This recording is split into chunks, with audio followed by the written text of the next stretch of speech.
ابو سفیان نے کلمہ پڑھ لیا تھا. تو میں ایک بات پوچھتا ہوں، انالیسس کرنا میرا کام ہے، نتیجہ نکالنا آپ کا کام. میں کہتا ہوں مسلمان بقول تیرے ابو طالب نے کلمہ نہ پڑھ کے اسلام کو نقصان کیا پہنچایا؟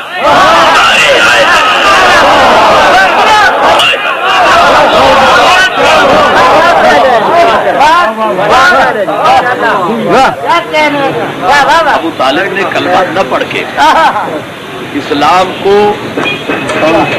نقصان کیا پہنچایا؟ اور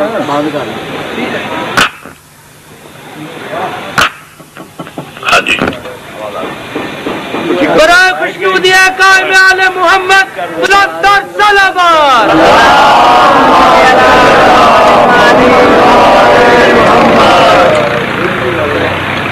درود پڑھ لیں ایک مرتبہ. نعرہ تکبیر، نعرہ رسالت، نعرہ حیدری، شان ابو طالب بلند تر صلوات.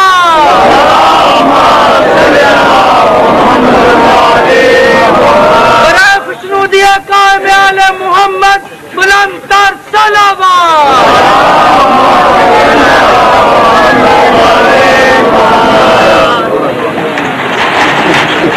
نعرہ تکبیر، نعرہ رسالت، نعرہ کہ بقول آپ کے ابو طالب نے کلمہ نہ پڑھ کے اسلام کو نقصان کیا پہنچا، اور جس کے کلمے پہ تم فخر کر رہے ہو اس نے کلمہ پڑھ کے اسلام کو فائدہ کیا تھا؟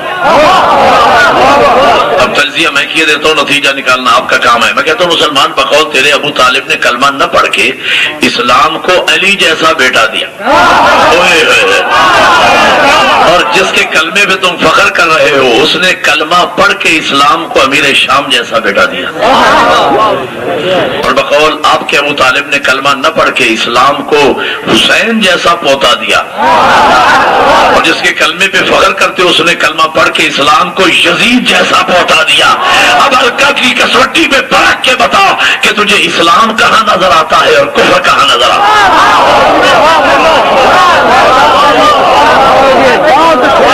خدا کی قسم ایک تاریخی جملہ دینے چلا ہوں، اور وہ جملہ یہ ہے کہ اگر ابو طالب کے یہ 2 لخت جگر تاریخ اسلام سے نکال دیے جائیں تو بعد از پیغمبر مسلمانوں کی تاریخ ایک مردہ لاش کی طرح باقی رہ جائے.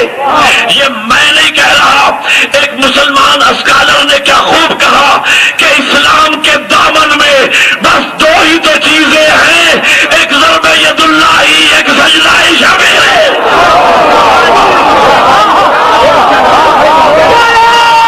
دیکھنا مل کے حیدری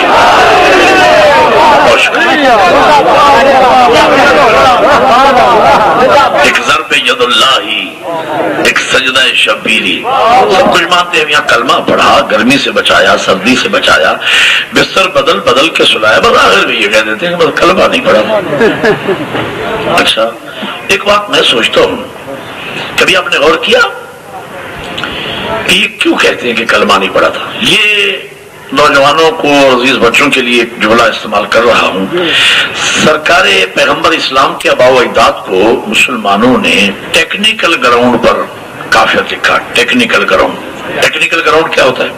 ٹیکنیکل گراؤنڈ یہ ہوتا ہے، اس کی مثال میں یوں عرض کروں تاکہ عزیز نوجوان سمجھیں کہ محمد یوسف نے اسلام قبول کیا. یہ یوسف یوحنا تھا پہلے، پھر اس نے اسلام قبول کیا اور محمد یوسف ہو گئے. اور اس کے پاس ایک فائل موجود ہے. جب بھی اس سے آپ پوچھیں گے کہ بھائی آپ کے مسلمان ہونے کی کوئی دلیل، تو وہ لا کے فائل آپ کے سامنے رکھ دے گا. یہ دیکھیں میرے پاس دلیل ہے، فلاں حافظ یا قاری کے سامنے اتنے گواہوں کی موجودگی میں میں نے کلمہ پڑھا، یہ میرے دستخط ہیں، یہ گواہوں کے دستخط ہیں، یہ مولانا کی مہر لگی ہوئی ہے، اور یہ دلیل ہے کہ میں مسلمان ہوں. لیکن اگر آپ انضمام الحق سے کہیں کہ محمد یوسف کے پاس تو مسلمان ہونے کا سرٹیفکیٹ ہے، آپ بھی لے کے آؤ، وہ کہے گا عقل کے اندر میں خاندانی مسلمان ہوں.